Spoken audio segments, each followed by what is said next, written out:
अल्हम्दुलिल्लाहि वकफ़ा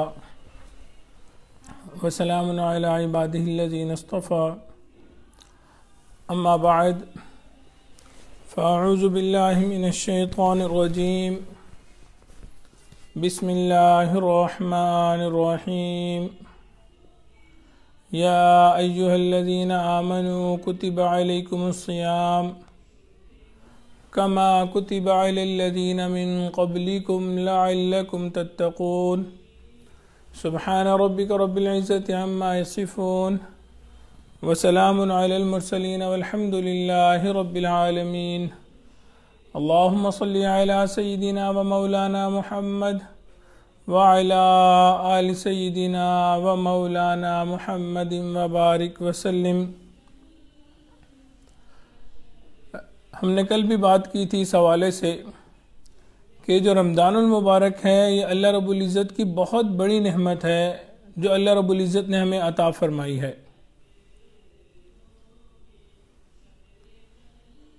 ये माह मुबारक माह गुफ़रान भी कहलाता है, यानी कि इस महीने में अल्लाह रब्बुल इज़्ज़त अपने बंदों की बख्शिश फरमाते हैं। इस महीने के अंदर हम जैसे गुनहगार, ख़ताकार, सियाहकारों की अल्लाह रब्बुल इज़्ज़त माफ़ी फरमा देते हैं। गुनहगारों को, ख़ताकारों को अल्लाह रब्बुल इज़्ज़त बख्शिश का परवाना अता फरमा देते हैं। और सच्ची बात यह है कि इस रहमत नवाजने के लिए बहाने ढूंढती है। शर्त यह है कि बंदा थोड़ी सी कोशिश कर ले। अगर हम इस रमज़ानुल मुबारक को ढंग से गुजार लें, अच्छे तरीके से गुजार लें, आम दिनों की निस्बत अगर इसमें हम एहतमाम कुछ कर लें तो अल्लाह रब्बुल इज़्ज़त की ज़ात से कभी उम्मीद है कि अल्लाह रब्बुल इज़्ज़त हमारे तमाम गुनाहों को माफ़ फरमा देंगे। इस महीने में अल्लाह रब्बुल इज़्ज़त ने 3 अशरे फरमाए। नबी साहब ने फरमाया अव्वलुहा रहमतुन औसतुहा मग़फ़िरतुन व आखिरुहा इत्कुम मिनन नार।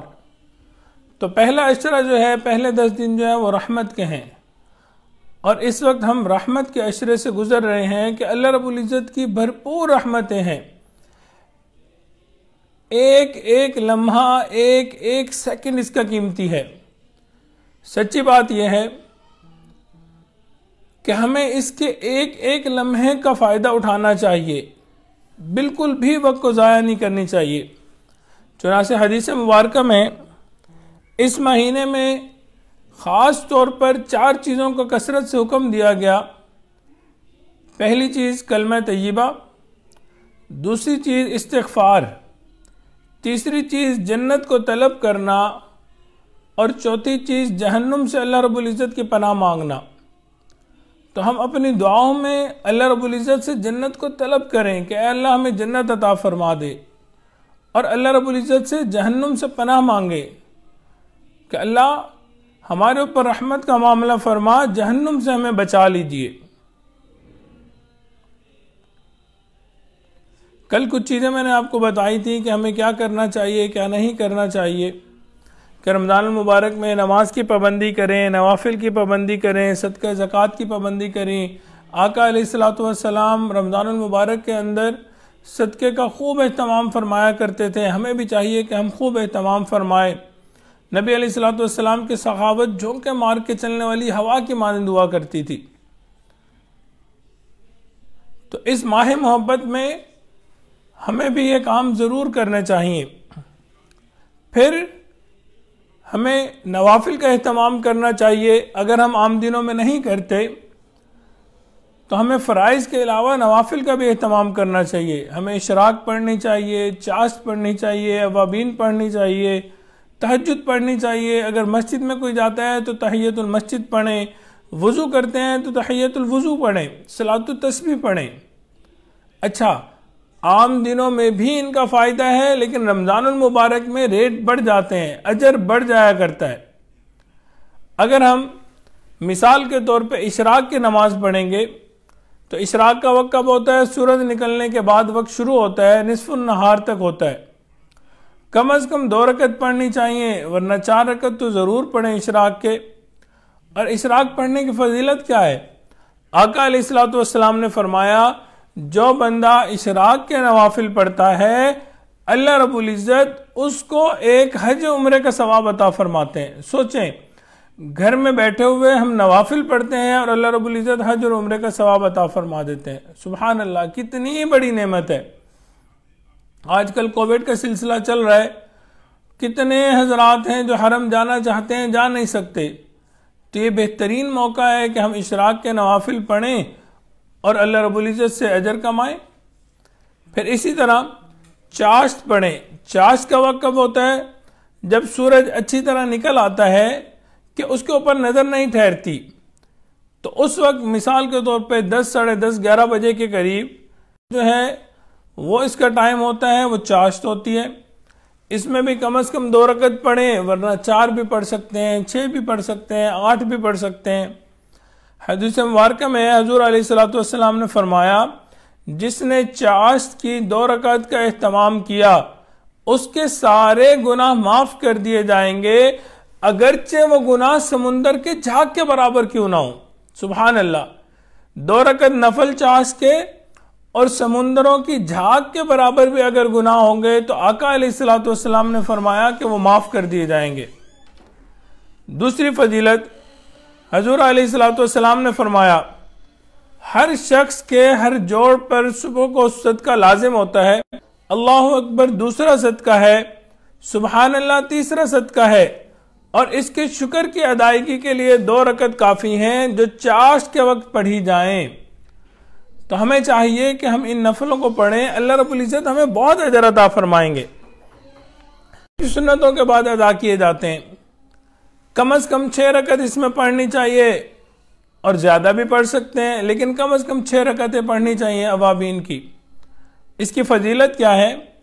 हुज़ूर अलैहिस्सलातु वस्सलाम ने फरमाया, जो आदमी ये 6 नफल पढ़ेगा उसके सारे गुनाह माफ कर दिए जाएंगे, अगरचे समुंदर की झाग के बकदर हों। तो अवाबीन पढ़ने में भी नबी अलैहिस्सलातु वस्सलाम ने वही नेमत अता फरमाई कि इंसान के गुनाहों को माफ कर दिया जाएगा, अगरचे वो समुद्रों के झाग के बकदर हो। दूसरी फजीलत है, 6 रकत 12 साल की इबादत के बराबर होंगी। सुभान अल्लाह, हम मगरिब के बाद 6 रकत पढ़ेंगे, 12 मिनट शायद लगेंगे, लेकिन 12 साल की इबादत के बराबर हमें अजर और सवाब मिल जाएगा। सुभान अल्लाह। फिर तहज्जुद का एहतमाम करना चाहिए। रात के आखिरी पहर में उलमा ने लिखा कि हमें तहज्जुद पढ़नी चाहिए। कोशिश तो यही होना चाहिए कि हम पूरा साल ही पढ़ें, लेकिन पूरा साल अगर नहीं पढ़ी तो अब रमज़ानुल मुबारक का वक्त है तो अभी इसको मामूल बनाएं।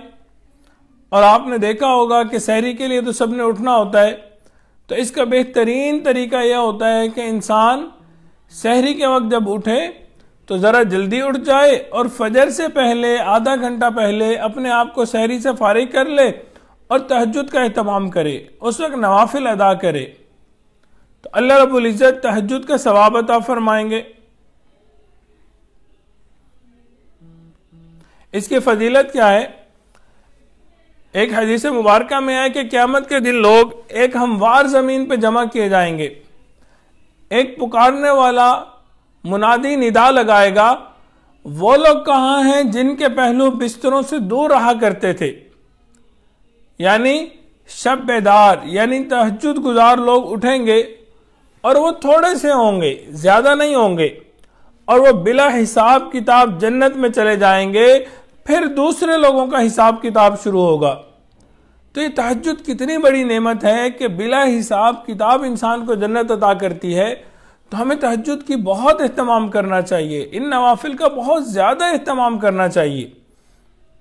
फिर इसी तरह तहियतुल वुज़ू है कि इंसान जब भी वुज़ू करे तो बशर्तिया के मकरूहात ना हो, मकरूह टाइम ना हो, इंसान को चाहिए कि 2 रकअत नफल पढ़ ले। ज़्यादा पढ़ने में भी कोई हर्ज नहीं, लेकिन कम से कम 2 रकअत नफल पढ़े। वुज़ू किया और 2 रकअत नफल पढ़ लिए।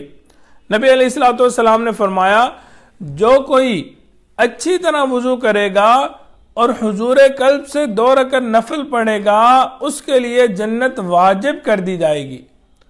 तो जो बंदा तहियतुल वुज़ू पढ़ता है और अच्छे तरीके से हुजूर कल्ब के साथ तहियतुल वुज़ू पढ़ता है, अल्लाह रब्बुल इज़्ज़त उसके ऊपर जन्नत को वाजिब फरमा दिया करते हैं।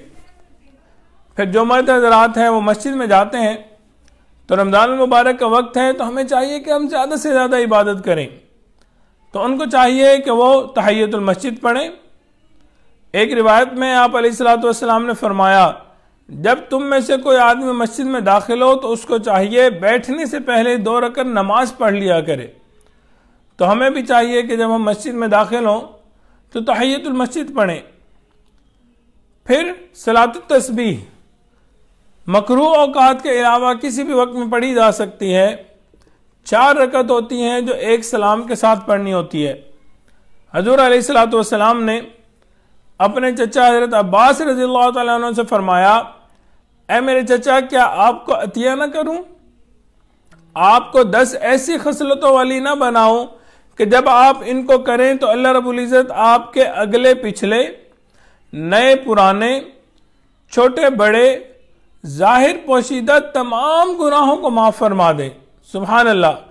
अगले पिछले, नए पुराने, छोटे बड़े, जाहिर किए हुए गुनाहों या पोशीदा गुनाहों, अल्लाह रब्बुल इज़्ज़त तमाम गुनाहों को माफ फरमा दे। फिर आप अलैहिस्सलातु वस्सलाम ने हज़रत अब्बास को सलातुत तस्बीह का तरीका बतलाया। तरीका बताने के बाद आप अलैहिस्सलातु वस्सलाम ने हज़रत अब्बास रज़ियल्लाहु तआला अन्हु से फरमाया, अगर इस नमाज को रोज़ाना पढ़ने की ताकत हो तो रोज़ाना पढ़ें, वरना हफ्ते में 1 मरतबा पढ़ लें, वो ना हो सके तो महीने में 1 मरतबा पढ़ लें, और अगर वो भी ना हो सके तो साल में 1 मरतबा पढ़ लें, और अगर साल में भी 1 दफ़ा ना पढ़ी हो तो जिंदगी में ज़रूर 1 मरतबा पढ़ लेनी चाहिए। भाई हमें 4 रकअत पढ़नी सलाम ताकीद फरमा रहे हैं, और अगर उसको पढ़ने से हमारे रमज़ानुल मुबारक का ये वक्त बहुत कीमती है, हमें चाहिए कि इसके एक एक लम्हे को कीमती बनाएं। आपने देखा होगा लोगों का सीजन होता है, जब बिजनेस का सीजन हो वो इधर उधर भी नहीं देखते। क्यों? कस्टमर का रश बहुत है, खाना बाद में खाऊंगा, घर बाद में आऊंगा, अभी मुझे दुकान की सेटिंग करनी है, अभी मुझे काम करना है, ये मेरा बिजनेस का वक्त है, ये मेरा सीजन चल रहा है। तो इसी तरह ये रमज़ानुल मुबारक भी नेकियां कमाने का सीजन है।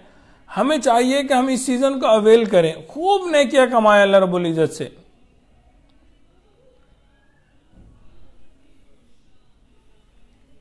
इबादत कर करके थकें और थक थक के इबादत करें, यानी इतनी इबादत करें कि हम थक जाएं और थकने के बाद फिर इबादत शुरू कर दें। बस हम हर चीज से फारिग हो जाएं कि रमज़ानुल मुबारक का वक्त है, बहुत कीमती वक्त है। लायानी चीजों को छोड़ें, इधर उधर की चीजों को छोड़ें, बस यही कहें कि जी हमने पढ़ना है, हमने इबादत करनी है, हमने नवाफिल पढ़ने हैं, हमने कुरान मजीद की तिलावत करनी है, बस इबादत के अंदर लगे। 1 महीना हम अपने आप को फारिग कर लें हर चीज से, दाएं बाएं से, आगे पीछे से, हर चीज से फारिग हो जाएं। ये दुनिया की टेंशन है, दुनिया की परेशानियां तो चलती ही रहेंगी। ये महीना हम रमज़ानुल मुबारक जो है मखसूस कर दें अल्लाह रब्बुल इज़्ज़त के लिए कि हमने अल्लाह रब्बुल इज़्ज़त की इबादत करनी है। और जैसे मैंने कल अर्ज की थी कि हमें चाहिए कि हम अपना एक निज़ामुल औकात बनाएं 24 घंटों का। उसका बहुत फ़ायदा होता है, बहुत फ़ायदा होता है, ताकि इंसान उसके मुताबिक चल सके। एक दिन कोई चीज़ छूट गई, अगले दिन उसको मुकम्मल करें, फिर नेक्स्ट डे मुकम्मल करें, और मुकाबले करें इस चीज़ के अंदर। घर में अगर 2 बहनें हैं, 2 भाई हैं, भाई बहन हैं, आपस में इबादत में एक दूसरे से मुकाबला करें। हम दुनियावी चीज़ों के अंदर मुकाबला करते हैं, तो भाई दीन के अंदर क्यों ना मुकाबला करें आगे बढ़ने का। हम ज़रूर करें, आगे बढ़ें एक दूसरे से। ज़्यादा से ज़्यादा कुरान मजीद कौन मुकम्मल कर रहा है इस रमज़ान मुबारक में? एक दिन में कौन कर रहा है, एक हफ्ते में कौन कर रहा है, पहले अशरे में कौन कर रहा है, कितने कुरान मजीद मुकम्मल कर रहे हैं? ज़्यादा से ज़्यादा तिलावत कुरान करें, ज़्यादा से ज़्यादा तिलावत कुरान करें। सच्ची बात यह है, ये अल्लाह रब्बुल इज़्ज़त की हमारे ऊपर खसूसी रहमत है कि अल्लाह रब्बुल इज़्ज़त ने हमें रमज़ानुल मुबारक का महीना अता फरमाया। कितने लोग ऐसे हैं जो पिछले साल रमज़ानुल मुबारक में थे और इस साल हमारे साथ मौजूद नहीं है। कितने रिश्तेदार, दोस्त अहबाब जो लास्ट रमज़ानुल मुबारक में इस दुनिया के अंदर थे, लेकिन अब वो इस दुनिया से जा चुके। और यकीनन अगर हम उनसे कब्रों में पूछें तो वो कहेंगे कि रमज़ानुल मुबारक का एक सेकंड कीमती है। इस वक्त में हम अल्हम्दुलिल्लाह कहते हैं इसकी कदर उनसे पूछें जो अब अल्हम्दुलिल्लाह नहीं कह सके, इस दुनिया से जा चुके। हम सुबहान अल्लाह कहते हैं, हम अस्तगफिरुल्लाह कहते हैं। ये अल्लाह रब्बुल इज़्ज़त की बहुत बड़ी नेमत है कि अल्लाह रब्बुल इज़्ज़त ने हमें ज़िंदगी अता फरमाई और रमज़ान अल मुबारक का एक कीमती वक्त अता फरमाया। तो हमें चाहिए कि हम इस वक्त को कीमती बनाएं, बिल्कुल वक्त ज़ाया न करें। बहुत वक्त गुजार लिया ज़ाया करने के अंदर, गीबतें कर ली, बातें कर ली, इधर उधर की चीज़ें कर ली, एक दूसरे की लेग पुलिंग कर ली, एक दूसरे को ख़राब कर दिया, बहुत कुछ कर लिया। अब छोड़ दें सब चीज़ों को। बहुत मूवीज़ देख ली, सॉन्ग सुन लिए, बहुत कुछ कर लिया। अब वक्त है कुरान पढ़ने का, कुरान सुनने का, कुरान के ऊपर अमल करने का। तो हमें चाहिए कि हम इसने वक्त को कीमती बनाए। दुआ है अल्लाह रब्बुल इज़्ज़त हमें इस रमज़ानुल मुबारक में अपने मुक़र्रबीन बंदों और बंदियों में शामिल फरमाए और रमज़ानुल मुबारक का एक एक लम्हा कीमती बनाने की तौफीक अता फरमाए। और जैसे अल्लाह रब्बुल इज़्ज़त चाहते हैं हमें वैसी ज़िंदगी गुजारने की तौफीक अता फरमाए। व आखिरु दाअवाना अनिल हम्दुलिल्लाहि रब्बिल आलमीन।